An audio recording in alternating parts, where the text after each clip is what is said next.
अनंत वर्णादिदंसण सहावम् भोक्ष्यामि नियमसारम् केवली सुत केवली भणिदम् नम कर अनंत उत्कृष्ट दर्शन ज्ञानमय जिन वीर को कहो नियम सार सुकेवली शुद्ध केवली पर कथित को।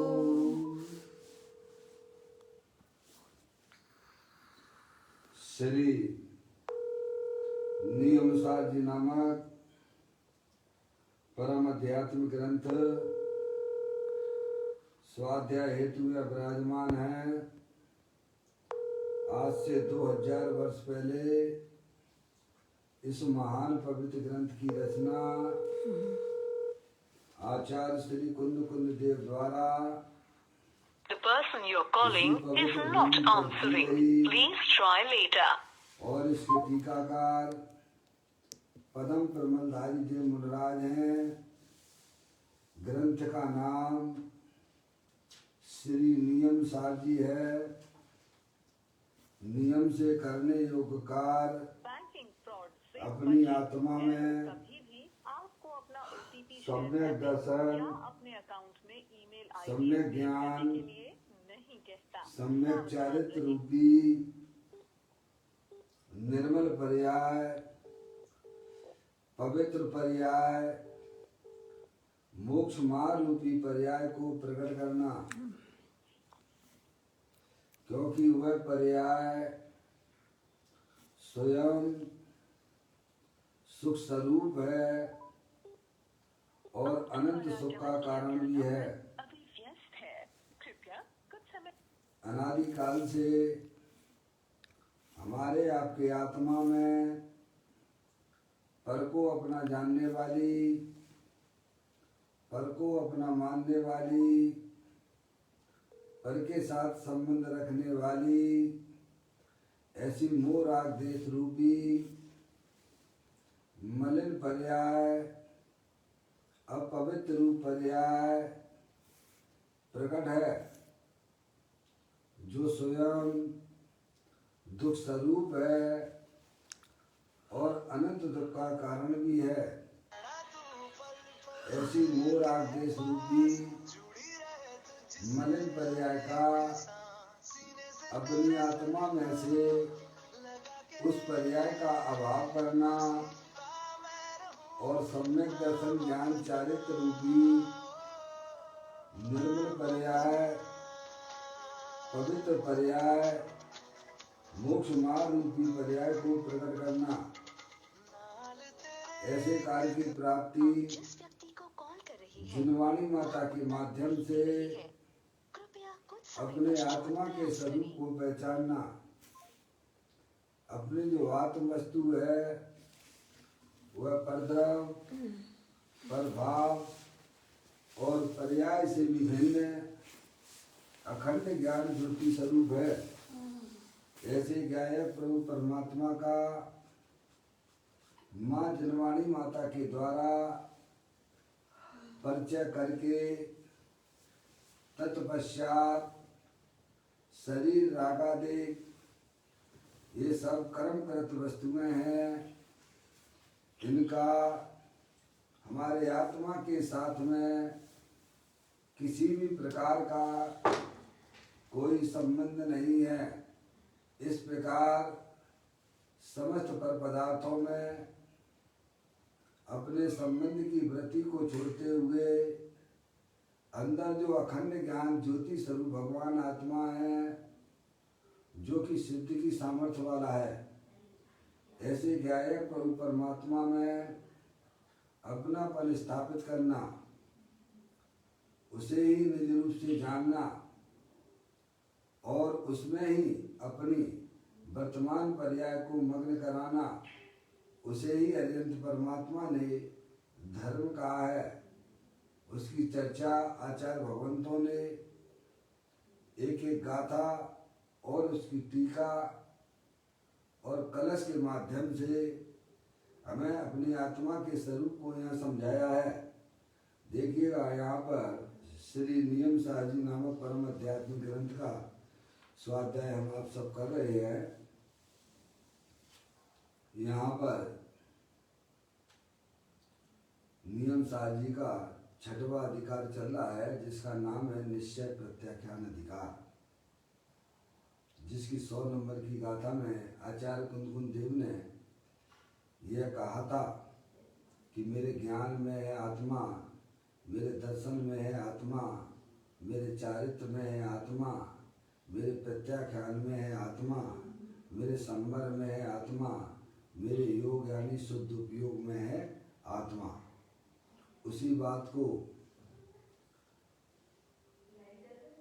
पुष्ट करने के लिए यहाँ पर पद्मनंदी आचार्य देव पद्मनंदी पंचविस्तिका के एकत्र सप्तति नामक अधिकार में 39, 40 तथा 41वें श्लोक द्वारा उस बात को और पुष्ट करते हुए यहाँ कहते हैं, आप निकाल लीजिए, नियम सार प्रवचन के माध्यम से यह अपनी सब चर्चाएं चल रही हैं, उसका पाठ करते हैं।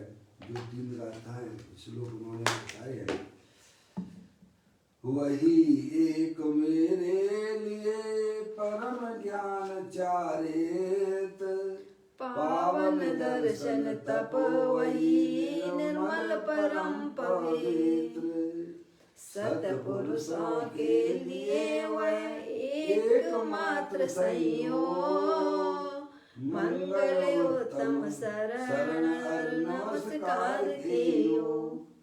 योगी जो अप्रमाद है उन्हें एक आचार, स्वाध्याय भी है वही आवश्यक व्यवहार। कल अपन ने यह बात 2 कलशों के माध्यम से यह समझी थी। इस प्रकार 8 बोल जो आए थे, चैतन्य भगवान आत्मा ही ज्ञान है, चैतन्य भगवान आत्मा ही दर्शन है, चैतन्य भगवान आत्मा ही चारित्र है, चैतन्य भगवान आत्मा ही तप है, चैतन्य भगवान आत्मा ही नमस्कार करने योग्य है, चैतन्य भगवान आत्मा ही मंगल है, चैतन्य भगवान आत्मा ही उत्तम है और चैतन्य भगवान आत्मा ही शरण है। इस प्रकार की यह चर्चा कल अपन ने पढ़ी थी। अब और इसको विशेष रूप से कहते हैं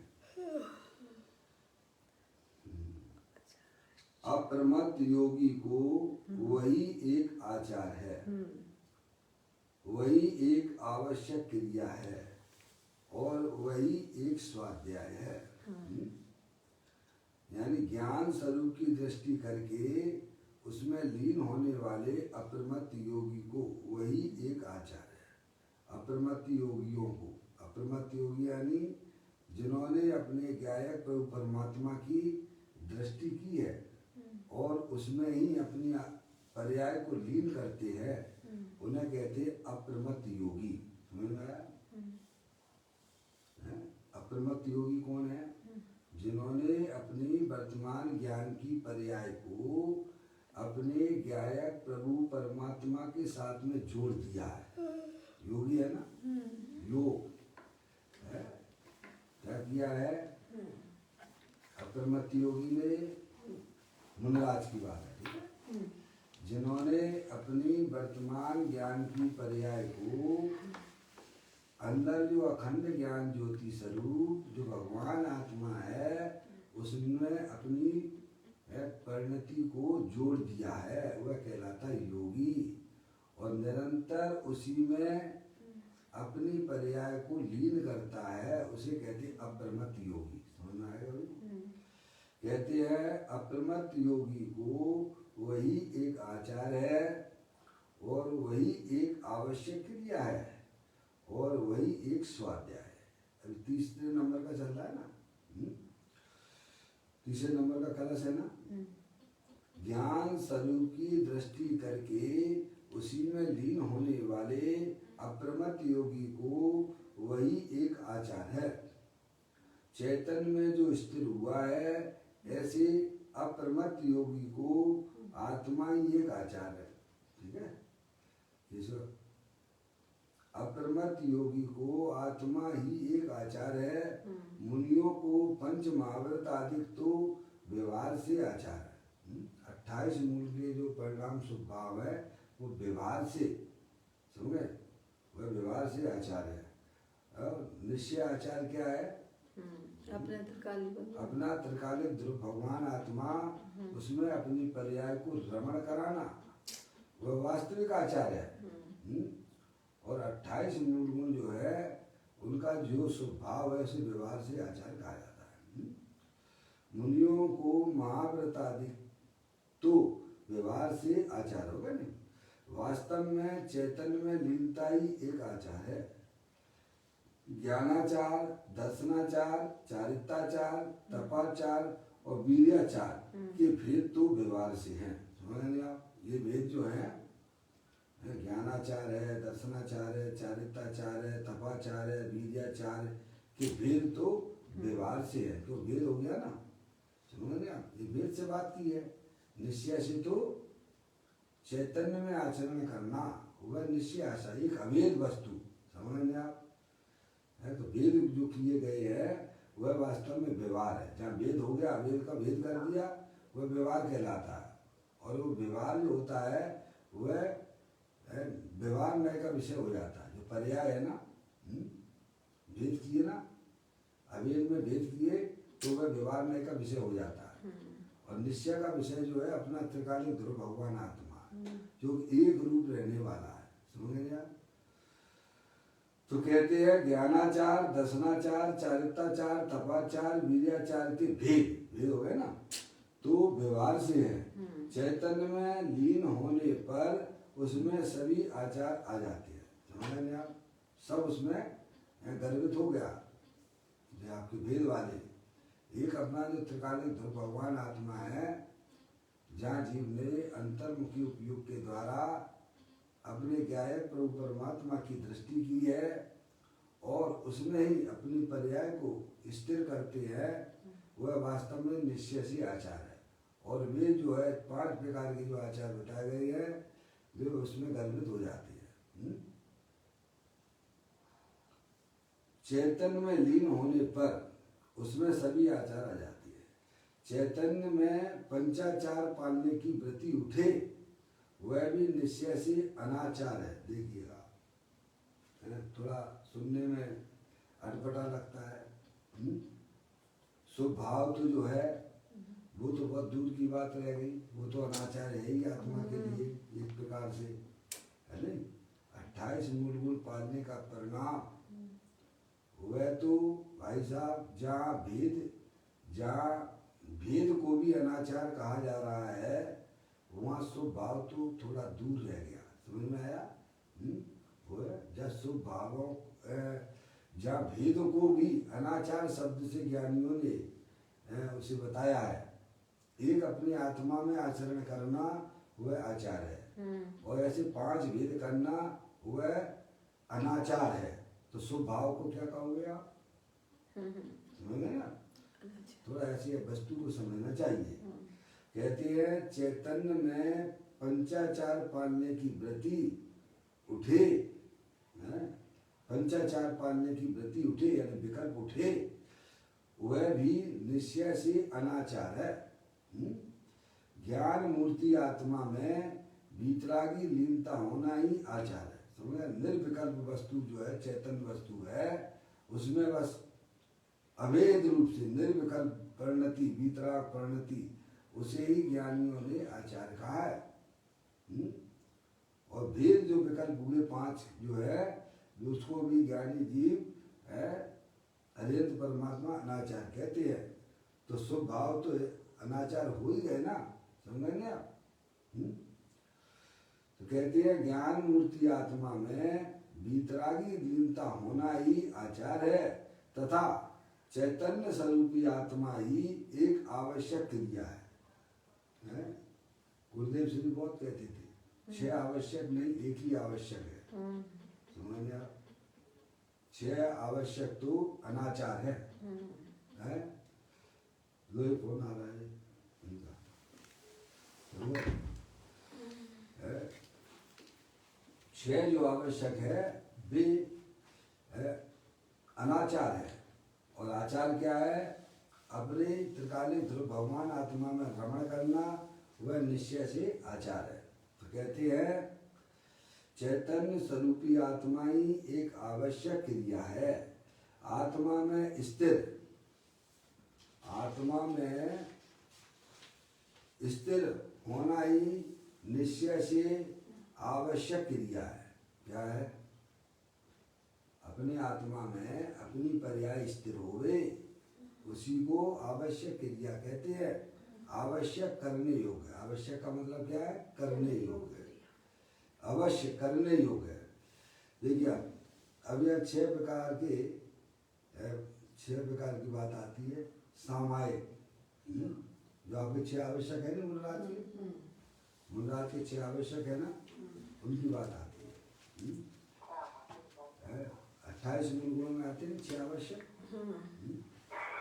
मुनराज की बात चल रही है, शराबों के 6 आवश्यक कार्य, तो आप पढ़ते ही हो।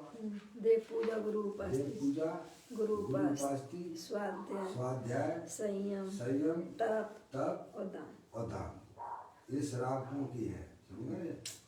6 आवश्यक। ऐसे मुनराजों के, ऐसे मुनराजों के ये 6 आवश्यक है। सामायिक, स्तुति, वंदना, प्रतिक्रमण, कायोत्सर्ग और प्रत्याख्यान। अब उसकी बात करते हैं यहाँ पर। सामायिक, वीतराग मार्ग में केवली भगवान ने ज्ञाता स्वरूप में ठहरने को ही सामायिक क्रिया कहा है। अरिहंत परमात्मा ने, समझ गए ना? सामायिक किसे कहा है? अपने आत्मा में समा जाना, सम्यक प्रकार से अपनी आत्मा में समा जाना। कौन समाएगा? पर्याय समाती है। किसमें समाती है? अपना त्रिकालीन ध्रुव भगवान आत्मा, जो तीनों काल विद्वान वस्तु है। तो कहते हैं वीतराग मार्ग में केवली भगवान ने ज्ञाता स्वरूप में ठहरने को, किसमें? ज्ञाता स्वरूप में ठहरने। अपना जो चैतन्य वस्तु है ना, वह ज्ञाता स्वरूप है। पर द्रव, पर भाव और पर्याय का करने वाला भी नहीं है। ऐसी ज्ञाता वस्तु है वैसा है, समझ लिया? पर द्रव, पर भाव का तो करने वाला है ही नहीं है, और पर्याय भी का भी वह करने वाला नहीं है, पर्याय का भी वह ज्ञाता है। समझ लिया? तो वीतराग मार्ग में केवली भगवान ने ज्ञाता स्वरूप में ठहरने को ही सामायिक क्रिया कहा है। जो राग को सच्ची आवश्यक क्रिया माने वह मिथ्या दृष्टि है। कौन है? राग को मंद करके, राग को सच्ची है। देखिए जो राग को सच्ची आवश्यक क्रिया माने वह मिथ्या दृष्टि है। जो राग को सच्ची आवश्यक क्रिया माने वह मिथ्या दृष्टि है। उसे सामायिक आदि आवश्यक क्रियाएं नहीं होती हैं। राग रहित आत्मा है, उसके भान बिना आवश्यक क्रिया नहीं होती है। राग रहित आत्मा, राग रहित आत्मा है। अपनी चैतन्य वस्तु कैसी है? राग से रहित है। राग रहित है। राग जो है गंदगी है, वो आत्मा का स्वभाव नहीं है, और उससे सहित जो आत्मा को मानता है वो मिथ्या दृष्टि है। समझ रहे आप? अब ये कपड़ा है आपका, तो कपड़े के ऊपर जो गंदगी लग गई है उससे सहित मानना क्या ठीक है, उचित है?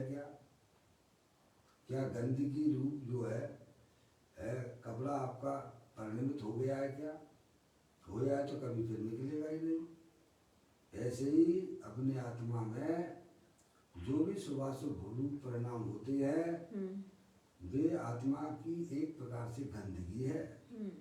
आत्मा तो निर्मलानंद है, स्फटिक मणि के समान निर्मल है। इसलिए चैतन्य जो वस्तु है वह राग रहित है। ऐसी है शरीर रहित की, शरीर सहित की तो बात ही नहीं करना। शरीर तो स्पष्ट जड़ रूप से है, और चैतन्य वस्तु जानने देखने वाली है। तो कहती है चैतन्य वस्तु जो है वह राग रहित है। समझ आप? जितने भी विविध प्रकार की इच्छाएं हमारी आत्मा में देखी जाती हैं संसार अवस्था में, अरिहंत सिद्ध परमात्मा की पर्याय में राग है क्या? नहीं, क्योंकि वह आत्मा का स्वभाव नहीं है। समझ आप? ऐसे ही संसार अवस्था में भी हमारी आत्मा में जो भी विविध प्रकार की इच्छाएं राग आदि देखे जाते हैं वह वास्तव में आत्मा का स्वभाव नहीं है। अपनी जो चैतन्य वस्तु है वह तीनों काल परम पवित्र है, निर्मलानंद है। तो कहती है राग रहित आत्मा है, उसके भान बिना, क्या है? उसके भान बिना, यानी उसके ज्ञान के बिना, उसके श्रद्धान के बिना जो भी कुछ क्रियाएं हमारी की जाती हैं शुभ भाव रूप से है भाई साहब, वह वास्तव में आत्मा के लिए उसके भान बिना आवश्यक क्रिया नहीं होती है। समझना? सबसे पहले अपने चैतन्य वस्तु का ज्ञान होना चाहिए, उसका श्रद्धान होना चाहिए। समझना? इनके बिना सारी जो है क्रियाएं होती है। जीरो को क्या कहोगे आप? क्या उनका मूल है? अंक के बिना अगर एक नहीं है और आप जीरो जीरो लगाते जाओगे कोई महत्व तो रिजल्ट उसका क्या आएगा? जीरो। क्या पप्पू भैया? पप्पू भैया हैं? एक नहीं रखोगे और जितने भी जीरो जीरो लगाते जाओगे तो भाई साहब उसका रिजल्ट क्या आएगा? जीरो। जीरो आएगा, शून्य आएगा। ठीक है? ऐसे ही जिनके ज्ञान में अपना आत्मा नहीं है, जिनका आत्मा का श्रद्धान नहीं है, चाहे व्यवहारिक क्रियाएं कितनी भी आप करते जाइए वो सब आपकी जीरो कहलाएंगी, उनका रिजल्ट भी जीरो आने वाला है। कोई आत्मा जो है तुम्हारा जो है जन्म मरण का ये 4 गति 84 लाख योनियों का परिणाम मिटने वाला नहीं है, है? उस क्रिया में, शुभ क्रियाओं में भी आत्मा का होना जरूरी है। समझे? आत्मा की दृष्टि होना जरूरी है, आत्मा का ज्ञान होना जरूरी है। तो कहते हैं उसके भान बिना, यानी अपनी जो राग रहित वस्तु है उसकी दृष्टि, उसकी प्रतीति के बिना, कहते हैं कि उसके बिना, उसके भान बिना आवश्यक क्रियाएं नहीं होती। राग को मंद करके उससे धर्म माने तो मिथ्यात है। समझ गया? राग को मंदता को धर्म मान ले। समझ गया?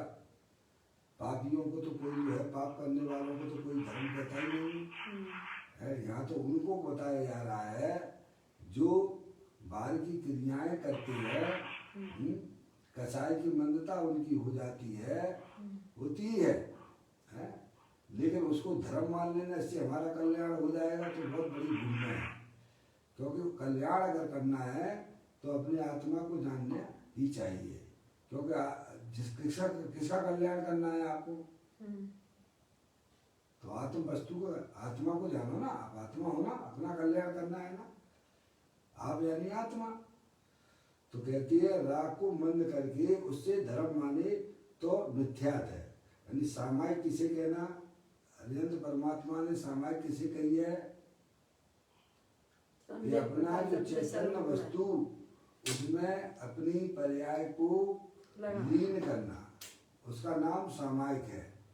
समझे आप? देखता हूँ मैं सामायिक करने वालों को भी, जब मैं आश्रम में रहता था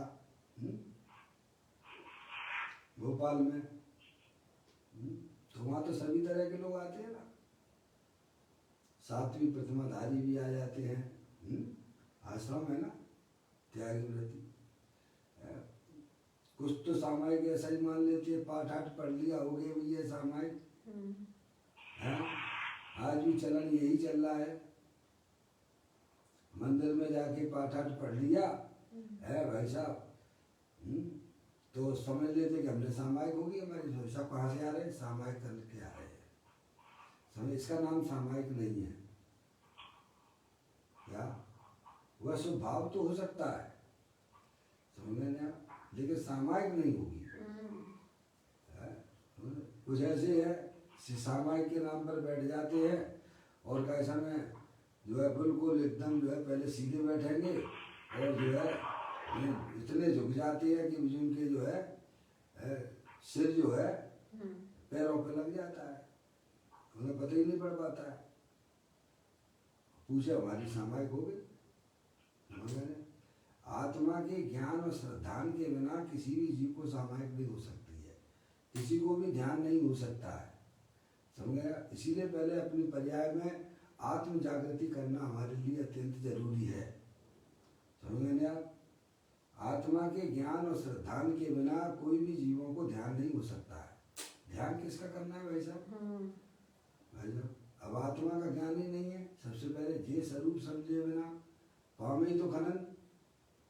परमात्मा ने सामायिक उसे कहा है कि अपनी जो चैतन्य वस्तु है, अखंड ज्ञान ज्योति स्वरूप है, सिद्ध की सामर्थ्य वाली है, उसका सच्चा ज्ञान करके, उसका श्रद्धान करके उसमें अपनी पर्याय को लीन करना, उसका नाम सामायिक है। सम्यक प्रकार से अपनी आत्मा में लीन होना, ये सब काम पर्याय में होता है।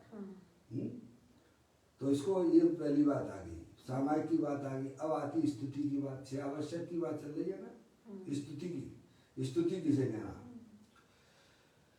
24 तीर्थंकरों की स्तुति शुभराग है। क्या 24 तीर्थंकरों की जो स्तुति वंदना की जाती है वह तो शुभ भाव है, समझ गए आप।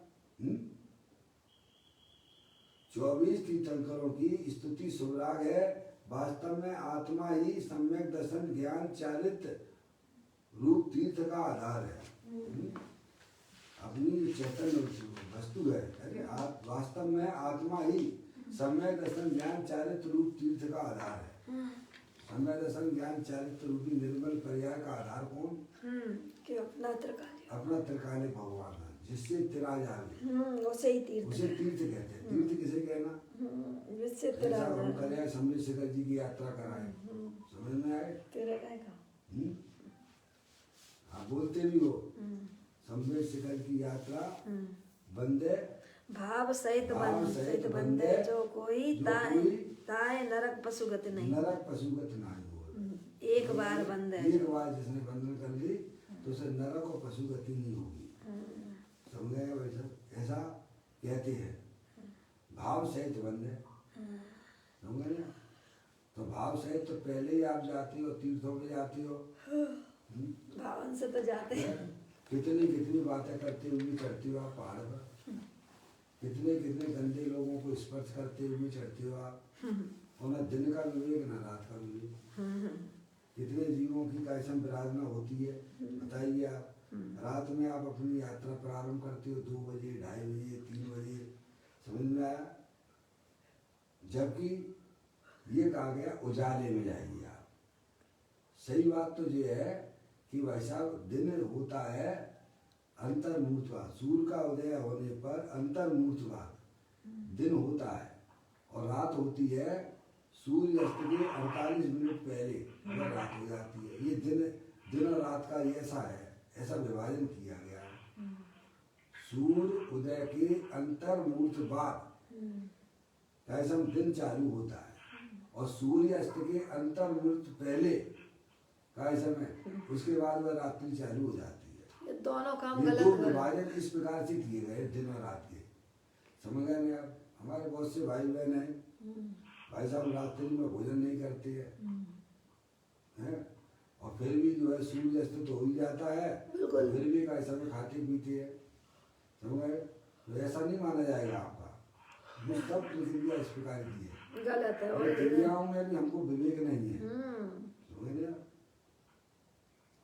तो कहती है तीर्थ किसे कहना? वास्तव में आत्मा ही सम्यक दर्शन ज्ञान चारित्र तीर्थ का आधार है। आत्म ही है देव निरंजन, आत्म ही सतगुरु भाई, आत्म शास्त्र धर्म आत्म तीर्थ आत्मा सुखदाई। आत्मनन ही है रत्नात्रय पूरित अवगाहन सुखदान। ऐसी देव शास्त्र सत्य गुरुवल आत्म तीर्थ में करे स्नान। किसमें है? आत्मा स्वयं ही तीर्थ है और उसमें पर्याय जो रमण करती है वही वास्तव हमारे संसार सागर को से निकाल कर भाई साहब मोक्ष में ले जाती है। इसीलिए यहाँ कहते हैं वास्तव में तो आत्मा ही सम्यक दर्शन ज्ञान चारित्र रूप तीर्थ का आधार है। उसकी स्तुति ही परमार्थ स्तवन है। आत्मा की श्रद्धा ज्ञान और उसमें एकाग्रता करना ही तीर्थंकरों की परमार्थ स्तुति है। समझ रहे आप? ये कहिए परमार्थ स्तुति तो ये है, वो व्यवहार से है, उसे स्वभाव है। आप ये समझ लिया। 24 तीर्थंकरों की स्तुति करना, तीर्थ वंदना करना, वह व्यवहार से स्वभाव है। समझ गए आप? अपने आत्मा की वंदना करना, अपने आत्मा की स्तुति करना, वह निश्चय से है। उसमें 4 गति 84 लाख योनियों का परिमाण खत्म हो जाता है। ये बात उन्होंने स्तुति बताई। क्या स्तुति का स्वरूप क्या बताया कि आत्मा की श्रद्धा ज्ञान और उसमें एकाग्रता करना ही, क्या आत्मा की श्रद्धा ज्ञान कि मैं चैतन्य वस्तु हूँ, ये शरीर है, ये जड़ है, ये जानने देखने वाली शक्ति से रहित है। अंदर जो जानने देखने वाली चैतन्य वस्तु है वह मैं हूँ, ऐसा ज्ञान और श्रद्धान सबसे पहले करना। समझ गए आप? मैं कौन हूँ? मैं मनुष्य नहीं हूँ, मैं स्त्री नहीं हूँ। समझ गए आप? मैं नारक नहीं, मैं त्रियंश नहीं, मैं मानुष नहीं है नर। समझ गए आप? मैं तो चेत निसर भगवान आत्मा हूँ, ऐसा ज्ञान श्रद्धान चाहिए। इस संसार सागर से निकलने के लिए कला है ये। जो आप हो उसकी स्वीकृति करना। कहते आत्मा की श्रद्धा ज्ञान है। ये पहले तो ये सम्यक दर्शन सम्यक ज्ञान। मैं रागी नहीं हूँ, मैं द्वेषी नहीं हूँ। अपने आप को शरीर से ना देखें, अपने आप को देखना है तो चैतन्य जानने देखने वाला मैं हूँ, ऐसा ज्ञान श्रद्धा पक्का करके चलना। समझना? और उसके बाद अपनी पर्याय को उसमें एकाग्र करना। किसमें? अपना त्रिकालिक ध्रुव भगवान आत्मा जो तीनों काल निर्विकल्प वितराग स्वरूप है, अखंड ज्ञान ज्योति स्वरूप है, उसमें अपनी पर्याय को लीन करना। उसी को कहते हैं परमार्थ से तीर्थंकरों की परमार्थ स्तुति है। समझ गया? ये अरिहंत परमात्मा ने इसको बताया ना। अब बात आती है वंदना की। 6 आवश्यकों में वंदना की बात आती है। पर की वंदना करना व्यवहार शुभराग है। शुभराग कहा है उसे धर्म नहीं। धर्म तो अपनी आत्मा का, अपनी आत्मा की वंदना करना। तो मैंने क्योंकि अपना आत्मा है ना, तीनों काल भगवान स्वरूप है ना, वितराग स्वरूप है ना, है? तो कहती है पर की वंदना करना व्यवहार शुभराग है। पर की वंदना यानी 24 तीर्थंकरों की तो मैंने वंदना करना वह व्यवहार वंदना है, शुभराग है वो। पर की वंदना करना व्यवहार शुभराग है। पुण्य पाप रहित, क्या अपना जो चैतन्य वस्तु है वह पुण्य पाप रहित है, पुण्य पाप के परिणामों से रहित चिदानंद स्वरूप का आदर करके उसका बंधन करना। समझे ना आप? किसके आदर की बात की जा रही है? अपने चिदानंद भगवान, अपनी आदर की बात की जा रही है। अनंत काल हो गया, हमने अपने आप को कैसे में अपनी जो है महिमा नहीं करी और महिमा नहीं आई है। अपना आदर नहीं किया, पर पदार्थों के आदर में लगे रहते हैं। सारी बुरा ना मान जाए, ऐसा ना हो जाए, वैसा ना हो जाए, नाना प्रकार के विकल्प किया करते हो। वो धर्म के नाम पे भी बाहर के कार्यों में लगा रहता है। तो कहते हैं चिदानंद स्वरूप जो आपका अपना स्वरूप है, चैतन्य वस्तु ज्ञान आनंद स्वरूप है, उसकी पर्याय में उसकी महिमा आवे, आदर करे। अरिहंत भगवान है, उनकी दिव्य ध्वनि गिरती है, तो उसमें किसकी महिमा गाई जाती है भाई साहब? आत्मा की। आपकी महिमा गाई जाती है, आप आत्मा हो। लेकिन हम अपनी महिमा नहीं करते हैं, समझ लेंगे आप? महिमा आना चाहिए थे अपने चैतन्य वस्तु की। यार देखिए, देखो कितना बढ़िया, आपको भगवान कह के सब बुलाते हैं, तो आपको अच्छा लगता है कि नहीं लगता है? प्रभु कह के बुलाते हैं। प्रभु कह के बुलाते हैं ज्ञानी लोग, तो आपको पर्याय में अच्छा लगता है कि नहीं लगता है? लगता है प्रभु। और आपको कोई है, आपको जरा उल्टे शब्दों से उपयोग करे तो पापी है, समझ गए ना? तो कितना बुरा लगता है? सट है, तू सट है, मूर्ख है। ऐसे गंदे शब्दों का जब उपयोग करते हैं तो अच्छा अपने आप को कैसे बुरा लगता है? ज्ञानी तुम्हें भगवान कह के पुकारते हैं, तुम तो चिदानंद स्वरूप भगवान आत्मा हो। तो कहते हैं चिदानंद स्वरूप का आदर करके उसका बंधन करना, यानी बंधन करना यानी उसमें लीन होना, समझे? लीन होना। अपने सबसे पहले पर्याय में अपनी चैतन्य वस्तु की महिमा आए, ओ मैं ऐसा तत्व हूँ जो अरिहंत परमात्मा की वाणी में आया है। कब से? अनंत काल से एक आत्मा की महिमा की जा रही है।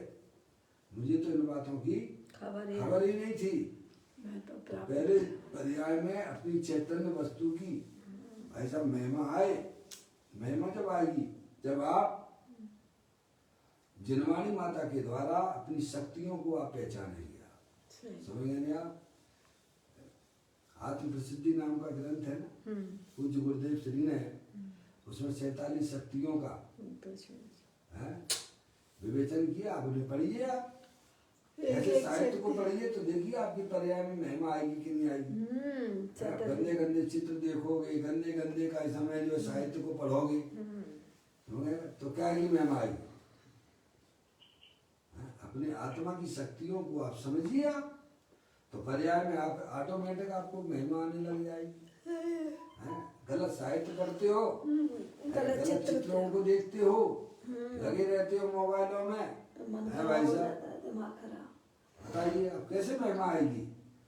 जब महिमा बताई जाती है वहाँ जुड़ते ही नहीं हो आप। अपने आत्मा में अपने आत्मा की महिमा लाने के लिए सत साहित्य, जिसमें हमारी शक्तियों का विकास हो, जिसमें हमारी शक्तियों को ज्ञान कराया गया है, क्या भाई साहब आप उसको समझिए। आपको इतना अच्छा मन लगेगा आपका कि भाई साहब उसको शब्दों के द्वारा नहीं कह सकती है। समझ रहे आप? अनंत काल हो गया, इस जीव को पर की ही महिमा चढ़ी हुई है और पर की ही बात किया करता है। समझ रहे आप? क्योंकि वह अपने आप को पहचानता ही नहीं है। ऐसे साहित्यों में अपने ज्ञान को लगाइए, अपने दर्शन को लगाइए। कैसा महिमावंत पदार्थ है जिसका सिद्ध परमात्मा, जिसका निरंतर सेवन कर रहे हैं।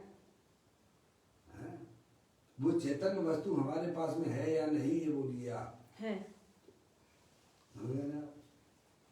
जिसका सिद्ध परमात्मा सेवन करते हैं, जिसका अरिहंत परमात्मा सेवन करते हैं, जिसका साधु परमेष्ठी सेवन करते हैं, वह वस्तु हमारे पास में भी है, पर हमें उसका ज्ञान नहीं है। तो ज्ञान जिनवाणी माता से कराया जाता है। जिनवाणी माता के साथ में रहिए, आप अपने शक्तियों को पहचानिएगा आप, तो पर्याय में आपको ऐसी महिमा आएगी क्या भाई साहब, आपकी जो दृष्टि जब पर से विमुख हो जाएगी, पर के प्रति जो आकर्षण बनता था वह भी खत्म हो जाएगा सबसे पहले। समझ में आया? तो कहते हैं चिदानंद स्वरूप का आदर करके, पर्याय अपनी आत्मा का आदर करे। अभी तो पर के आदर में लगी हुई 24 घंटा, इसलिए पावर हो रही है, दुग्रूप हो रही है। चिदानंद स्वरूप आत्मा का आदर करके उसका बंधन करना है। बंधन करने का मतलब उसमें लीन होना। बंधन क्या है? समझ लिया? अपनी पर्याय अपने त्रिकाले ध्रुव भगवान आत्मा में लीन रहे, स्थिर रहे। समझ, यही वास्तविक स्तुति है, यही वास्तविक सामायिक है और यही वास्तव में वंदना है। क्या भाई साहब बताइए? ये काम आप घर बैठे भी कर सकते, चिंता की बात नहीं है। सही बात है। भले अल्प हो सही है, मुख्यता तो मुनराजों को होती है, पर थोड़ा सा भी कैसा में ये काम किया जा सकता है। टेस्ट तो लिया जा सकता है। सिद्ध भगवान जितना तो आनंद नहीं मिलेगा, ये सिद्ध भगवान जैसी क्वालिटी का आनंद तो लिया जा सकता है घर बैठे। सही बात है। जब ही जिए आत्म जाने, तब ही जिए शिव सुख ठाने। कब?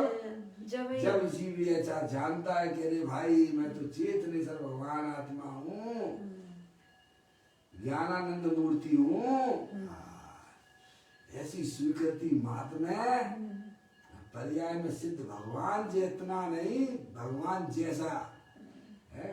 क्वांटिटी में अंतर है, क्वालिटी तो वैसी ही है। कोई अंधा व्यक्ति लड्डू को खाए और आंख वाला उस लड्डू को खाए तो दोनों के स्वाद में क्या अंतर है? बस इतना ही समझने की बात है।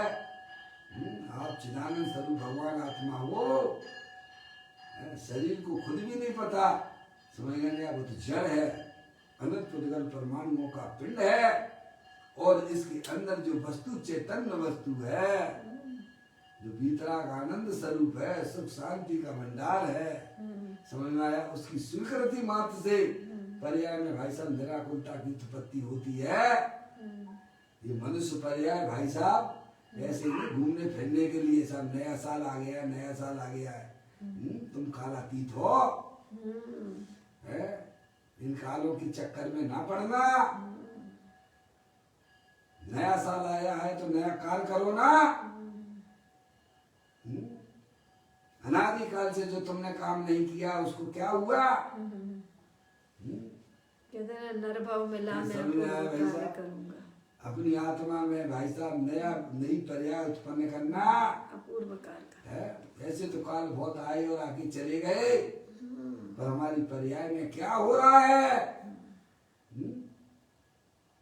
नरभव मिला है मैं अपूर्व कार्य करूंगा, पाया है जिन शासन अब का भाव करूंगा। भाई साहब नवीन पर्याय की उत्पत्ति हो, अगर वास्तव में आपको है नया काल लगता है तो नई पर्याय उत्पन्न कीजिए। मोह राग देश की अनुभूति वो तो अनादि काल की विपरीत है, वो संसार का कारण है। अपने भीतराग स्वरूप की पर्याय में उत्पत्ति होना अपने गायक प्रभु परमात्मा के लक्ष्य से होती है भैया। ऐसा नया काम करो है?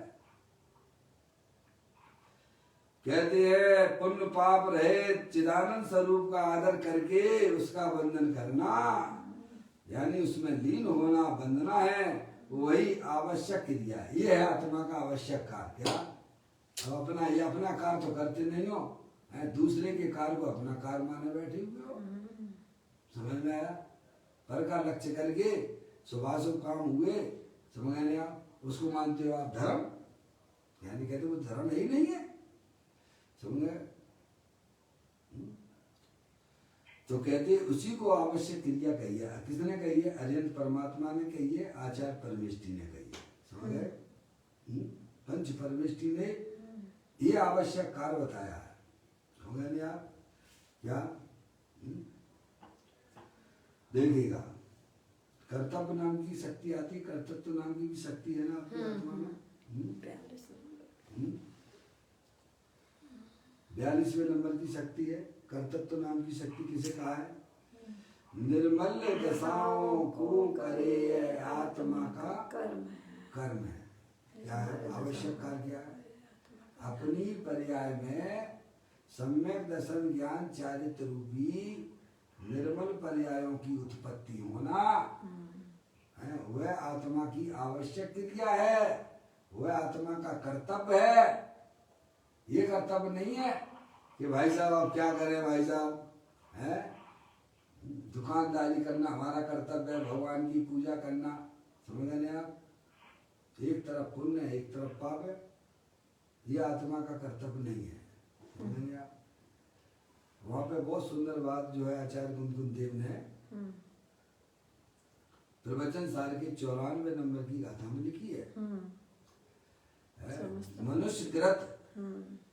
मनुष्यकृत जो सट आवश्यक हैं उनको जिसने गले अपने हृदय में वास किया है, छाती से बांध के रखा हुआ है, ये हमारे आवश्यक कार्य है, ये आवश्यक कार्य है।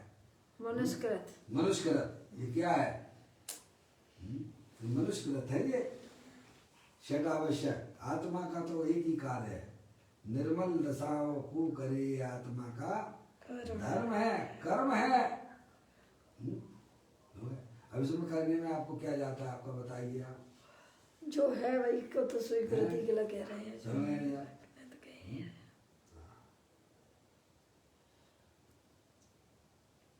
कहते हैं यहाँ पर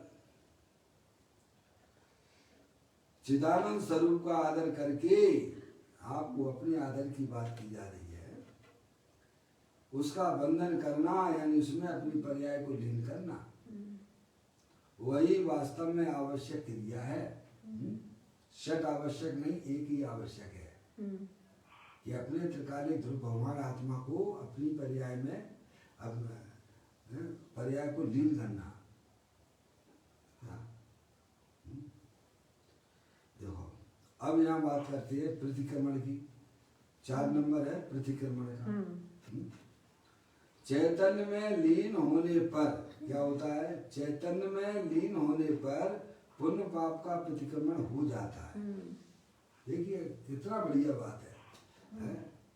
प्रभु आपने एक ज्ञायक बताया, तीनों लोक में नाथ अनुपम जताया, यही रूप मेरा मुझे आज पाया, महानंद मैंने स्वयं में ही पाया। प्रभु ने एक ही तो काम दिया है आपको, वो भी नहीं करोगे क्या? है अनंत भगवान की बात को नहीं मानोगे क्या? तो किसकी मानोगे? समझ में आया? प्रभु आपने एक ज्ञायक बताया। प्रभु ने तो ये क्या है भाई साहब, बस अपने चैतन्य स्वरूपी भगवान आत्मा को पहचानो भाई, उसे अपना जानो, उसे अपना मानो। है भाई साहब, परिचय के बिना हमारी ऐसे ही हमारी दुर्दशा हो रही है। कोई भी व्यक्ति हो, है बाहर से शक्तिशाली हो, जिसे आपका परिचय नहीं है, तो आपको उसकी क्या महिमा आएगी बताइए आप? आपके पास में बैठा हुआ है, सर्वशक्तिमान बैठा हुआ है, लौकिक दृष्टि की बात करता हूँ, खबर ही नहीं है। आप मान लीजिए आप अमेरिका का राष्ट्रपति है, उसकी आपने शकल तक नहीं देखी है, और आपके पास में बैठा हो तो आपको महिमा आएगी क्या उसकी? नहीं आएगी।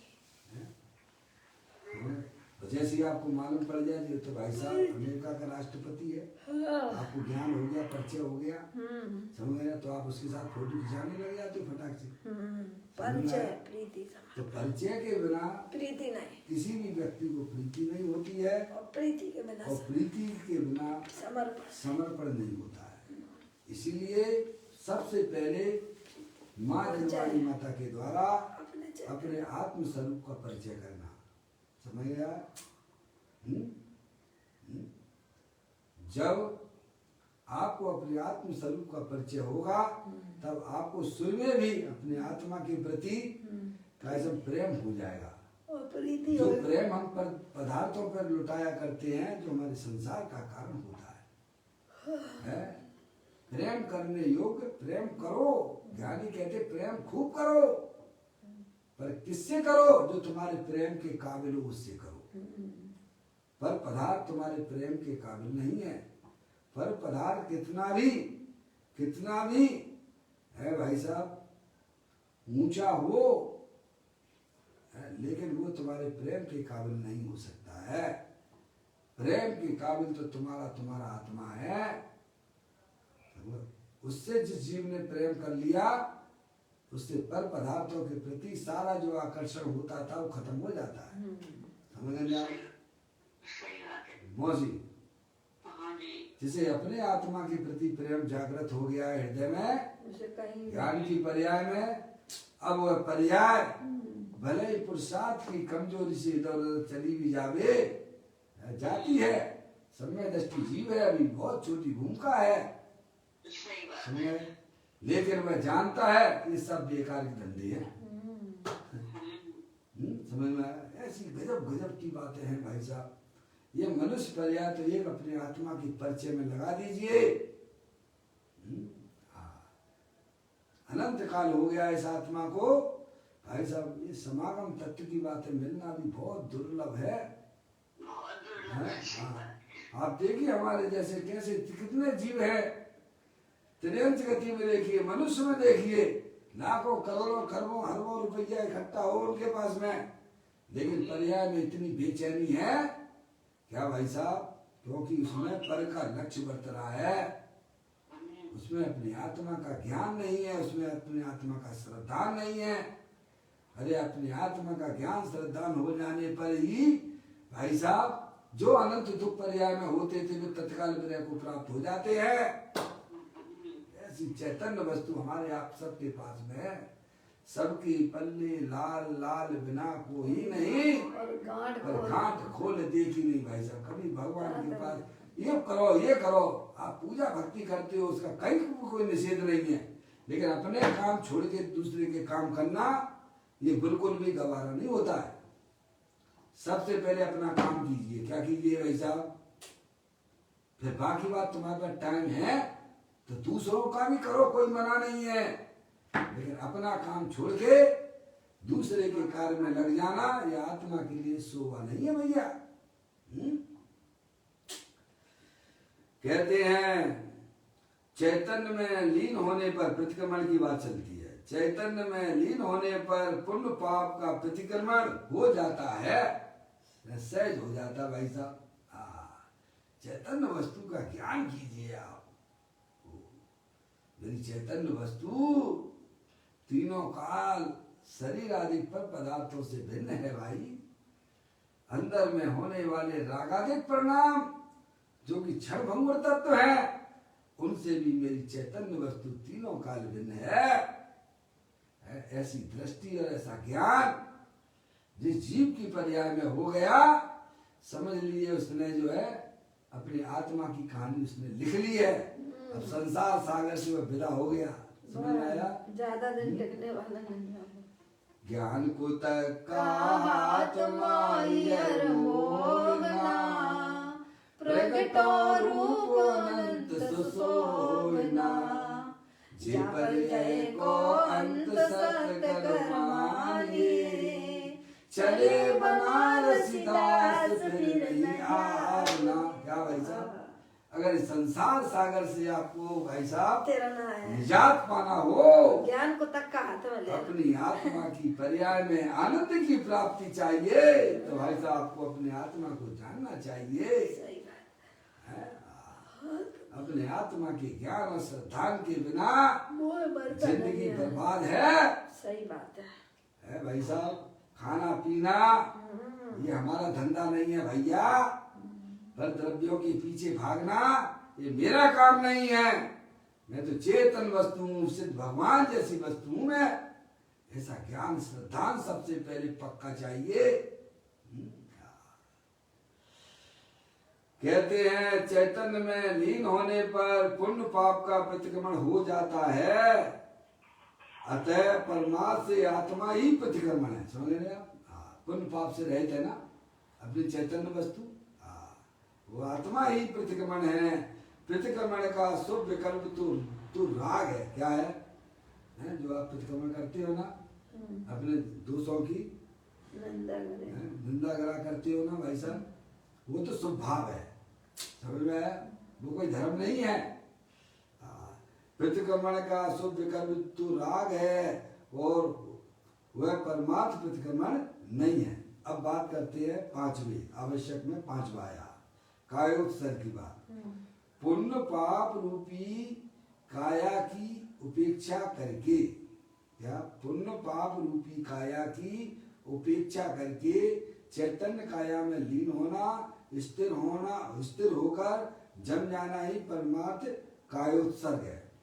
काया की बात की नहीं, कायोत्सर्ग यानी शरीर का त्याग करना, काय से निर्माण हो जाना। काय से हम लोग बोलते नहीं भैया कायोत्सर्ग कर लो 9 बार है, वो तो जो है नवोकार मंत्र पढ़ते हैं वो स्वभाव है, क्या वह वास्तविक कायोत्सर्ग नहीं है।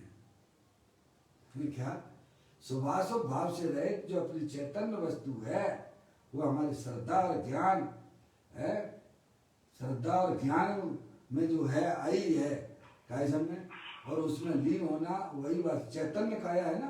देखो आप यहाँ हमने चित्र के माध्यम से आपको बताया है, देखो यहाँ चित्र में आपको शुद्धात्मा के चित्र में आपको मिलेगी, ये शरीर है ऑरेंज कलर का, ये ब्लैक कलर का जो है 8 कर्मों का रूपी शरीर है, समझ गए।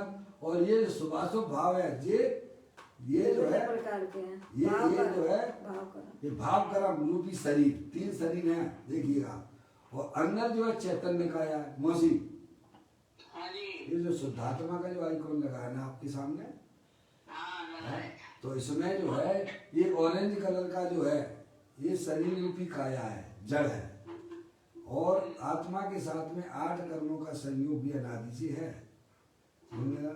तो वो जो है कर्मों की काया है, और उसके अंदर ये मोराग जिसके परिणाम जो हर समय हमारी पर्याय में देखे जा रहे हैं, तो ये जो है शुभाशुभ रूपी काया है। और उसके अंदर और चले जाइए आप देखेंगे शुद्धात्मा जो चैतन्य काया रूप है वो आप हो। वो ये कह रहे हैं कायोत्सर्ग की बात आई ना, पुण्य पाप रूपी काया की उपेक्षा करके, क्या किसी उपेक्षा करके नहीं अनदेखा कर देना। उपेक्षा किसे कहते हैं? अनदेखा कर दीजिए आप, समझ रहे आप, गौण कर दीजिए आप, वे तो होते हैं चले जाते हैं, आपको क्या तकलीफ है? आपके घर में बहुत सारे कीड़े मकोड़े हैं, तो उनसे आपको क्या मतलब होता? कोई मतलब है क्या? है घर में बहुत सारे जीव है कि नहीं है? केवल आपके स्त्री पुत्र आदि की जीव है, बाकी के जीव नहीं है क्या? फिर अपन उनकी तरफ देखते हैं क्या? उपेक्षा कर देते हैं। ऐसे ही घर में रहने वाले जो भी हमारे हैं, स्त्री है, पुत्र है, दुकान है, मकान है, रुपया पैसा है, इन सब की उपेक्षा कर दीजिए बस आप। इतनी सी तो बात है, बड़ी मार करतार की चित्त से दे होता। ज्ञानियों ने अपने चित्त से मन से उतार दिया है, समझ पर पदार्थों को चेतन हो तो अचेतन हो। तो यहाँ कहती है ऐसी शुभाशुभ भावों की उपेक्षा कर दी। या शुभाशुभ भाव संसार अवस्था में होती जरूर है, पर आप उनकी रुचि मत कीजिए, अंदर में उन रूप परिवर्तन ना कीजिएगा। समझेगा? थोड़ा कठिन होता है, लेकिन अभ्यास होने पर वह चीज सरल हो जाती है। क्या समझे? तो ज्ञानियों ने ये काम किया है, क्या किया है? पुण्य पाप रूपी काया की उपेक्षा करके चैतन्य काया में लीन होना। अपनी चैतन्य वस्तु शुद्धात्मा है ना, वो चैतन्य काया है। चैतन्य काया में लीन होना, स्थिर होना, जम जाना ही परमार्थ से काय उत्सर्ग है। अंतिम 6वें आवश्यक का है प्रत्याख्यान। प्रत्याख्यान तो अधिकार का नाम ही है आपका, समझ रहे? चैतन्य में लीनता होने पर राग छूट जाना ही सच्चा प्रत्याख्यान है। क्या चैतन्य में लीनता होने पर राग छूट जाना ही है? राग यानी दुगुरु पर्याय, ठीक है? तो चैतन्य में लीनता होने पर राग छूट जाना ही सच्चा प्रत्याख्यान है। इस प्रकार भगवान आत्मा ही आवश्यक क्रिया है। सब क्रियाओं में एक आत्मा ही है। व्यवहार में अनेक वेद हैं, किंतु परमार्थ में तो एक आत्मा श्रुति ही सब कुछ है। वही एक स्वाध्याय है, देखिए वही एक स्वाध्याय है। स्वयं का स्वाध्याय का मतलब क्या है, यदि आप समझ लीजिए। स्वयं अर्थात चैतन्य स्वरूप निजात्मा, उसकी श्रद्धा ज्ञान और उसके श्रद्धा ज्ञान करके लीनता करना ही परमार्थ से स्वाध्याय है। स्वाध्याय का अर्थ ये है, क्या स्वाध्याय का अर्थ क्या है? कि अपनी आत्मा को जानकर अपनी आत्मा को अपना मानना और उसमें ही अपनी पर्याय को लीन करना, इसका नाम स्वाध्याय है। समझ ना? जैसे कोई व्यक्ति दुकान खोलता है तो दुकान खोलने का मतलब क्या है कि उसमें भाई साहब प्रॉफिट हो, पैसा कमाए है, और उसके अगर जो है प्रॉफिट ना हुए तो दुकान खोलने का मतलब क्या निकला आपका, ये बताइए आप। कोई मतलब नहीं। मौसी, दिन भर का मजदूरी करी कोई किसी व्यक्ति ने दुकान खोली अपनी, काय के लिए खोली, काय के लिए खोली भाई साहब? लाभ के कारण, लाभ के लिए खोली। शाम को बैठे तो भाई साहब लाभ तो हुआ नहीं, घाटा हो तो क्या नहीं कह रहे, तुमने दुकान खोली ही नहीं है। समझ में आया? हम उसे दुकान खोलना नहीं कहते। आप स्वाध्याय करते हो, भगवान की पूजा करते हो, भक्ति करते हो, है, तो उसका मतलब क्या है? तो परिणति में शांति आने चाहिए, समझ में आएगी नहीं? भाई आप भगवान की पूजा करते हो, भगवान की भक्ति करते हो और जनवारी माता के द्वारा अपनी आत्मा को भी समझते हो, लेकिन उन सब का मतलब परिणामों में निराकुलता आना चाहिए। अगर वह आपकी पर्याय में नहीं आई तो वो भाई साहब आपका किया कराया सब बेकार ही हो जाएगा। ईमानदारी वाली बात बताता हूँ भाई साहब। 11 पूर्व का ज्ञान आपकी पर्याय में हो चुका है, आपको पता नहीं है, अरिहंत परमात्मा कहते हैं। समझ में आया? वो सब जो है कहाँ चला गया बताइए आप। तो स्वाध्याय का मतलब ये है स्वयं अर्थात चैतन्य स्वरूप निजात्मा। स्वयं का मतलब क्या है? स्वाध्याय, उसका संधि विच्छेद कीजिए आप। स्वयं प्लस अध्याय, ठीक है? तो स्वयं यानी अपनी चैतन्य स्वरूप निजात्मा, उसकी श्रद्धा ज्ञान करके लीनता करना ही परमात्मा से स्वाध्याय है। शास्त्र का बांधना आदि व्यवहार स्वाध्याय से क्या कहा है? निश्चय स्वाध्याय और व्यवहार स्वाध्याय। जब तक हमें अपनी आत्मा का ज्ञान श्रद्धा नहीं होता है तब तक आप वास्तव में स्वाध्याय समझना नहीं। स्वाध्याय स्वयं के लिए किया जाता है, पर के लिए नहीं किया जाता। पर के लक्ष्य से जो स्वाध्याय किया जाता है वह वास्तव में एक प्रकार से पाप का परिणाम भी हो जाता है, आपको पता नहीं पड़ता है। तुम्हें आत्म कल्याण की दृष्टि से करते हो, भले ही आत्मा की अनुभूति नहीं हुई है आपको, लेकिन उसमें शुभ भाव कहा जाएगा। पर के लक्ष्य से किया जाने वाला वह वास्तविक स्वाध्याय ही नहीं है। पुण्य भी अगर प्राप्त करना हो आपको पर्याय में, तो निर्वांछित होकर, किसी से कोई अपेक्षा ना करना। वह व्यवहार से स्वाध्याय है, और निश्चय से स्वाध्याय तो अपनी आत्मा में लीन होना, अपने पर्याय का अपने ज्ञायक रूप परमात्मा में लीन होना, वो परमार्थ स्वाध्याय है। शास्त्र का वाचन आदि व्यवहार स्वाध्याय है, शुभराग है। परमार्थ से तो आत्मा ही स्वाध्याय है। कुल 11 बोल हुए, हो गए ना आपके? कुल मिलके 11 कौन? आत्मा ही सम्यक दर्शन है, आत्मा ही सम्यक ज्ञान है, आत्मा ही सम्यक चारित्र है, आत्मा ही तप है, आत्मा ही नमस्कार करने योग्य है, आत्मा ही मंगल है, आत्मा ही उत्तम है, आत्मा ही शरण है, आत्मा ही आचार है, और आत्मा ही सद आवश्यक रूप क्रिया है, स्वाध्याय है। इस प्रकार के 11 बोल हो गए। इसमें आवश्यक के 6 बोल अलग गिने। इसमें जो कहते हैं एक ही ले लेना, सद आवश्यक को एक में ले लेना, तो आपके 11 हो जाएंगे। 8 अपने पहले कल पढ़े थे आपने। तो कहते इनमें आवश्यक के 6 बोल अलग गिने तो कुल 16 बोल होती है ना? वैसे जो है एक गिनोगे तो 11 हो जाएंगे। ये सभी बोल निश्चय से एक आत्मा में ही समा जाते हैं। अब इस प्रकार से 100 नंबर की गाथा, आपकी गाथा पूरी हुई। उसकी टीका को भी अपन ने पढ़ा। अब परम प्रबंधधारी देव मुनिराज यहाँ पर कलश लिखते हैं, उसकी चर्चा अपन कल करेंगे। अभी अपना समय हो गया। निज निधि निज में बताई ये अनंत अनंत उपकार है, उसके लिए जिन वाणी माँ को वंदना सतवार, वंदना सतवार। 9 बार नमो का मंत्र।